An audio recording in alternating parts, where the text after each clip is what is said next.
Now I am taking an example. With the help of it, you will be able to solve the problems related to how to find the argument, which will help us when we will solve the problems for converting a complex number from Cartesian to the polar form. Problem is find argument of following complex numbers. First is 1 plus root 3 iota. Second is minus 1 plus root 3 iota. Third is minus 1 minus root 3 iota. Fourth is 1 minus root 3 iota. The coefficients numerical value are same, only sign are changing, because I want to explain you that with the help when the quadrant gets changed, how we find the particular their arguments. So if I say that first Z1 1 plus root 3 iota, 1 plus root 3 iota, if it is compared with x plus iota y, I will say the answer of x is 1 and answer of y is root 3. By comparison, I am finding x and y both are positive. If real and imaginary parts both are positive, this lies in the first quadrant of the Argand plane. It is in the first quadrant. Question is how to find the argument. We know that tan theta is given by mod of y upon x, which says mod of root 3 upon 1, which is equals to root 3. Tan theta is equals to root 3. In place of root 3, we can say in the principal branch, the value is tan 60. That's meaning by what? Pi by 3. So tan 60 is the value of root 3. So if I compare, I will find theta is equals to pi by 3.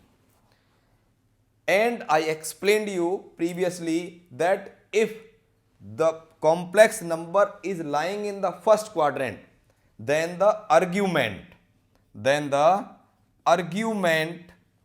is equals to theta, whatever angle is given. So argument in this case become pi by 3. Argument in this case become pi by 3. But in the second part, what's change?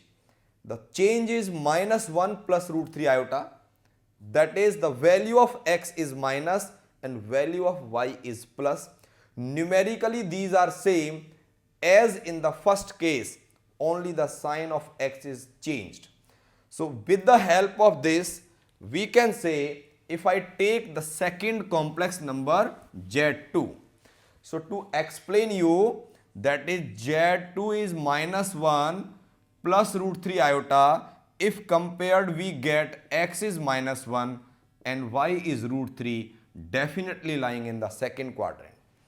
To get tan theta, again the procedure is same, mod of y upon x, which become mod of root 3 upon minus 1, again root 3. So theta gives you pi by 3. But the value of theta is in pi by 3 principal branch. But question is that the point is lying in the second quadrant. For the second quadrant, the argument is given by what? Pi minus theta. That is pi minus pi by 3. That is what? 2 pi by 3. For third quadrant, as it is required in the third part, you can say for the third one, it is in the third quadrant because x and y both are negative. For third quadrant, we know that the argument is given by minus of pi minus theta. Theta comes same in every case because of the mod.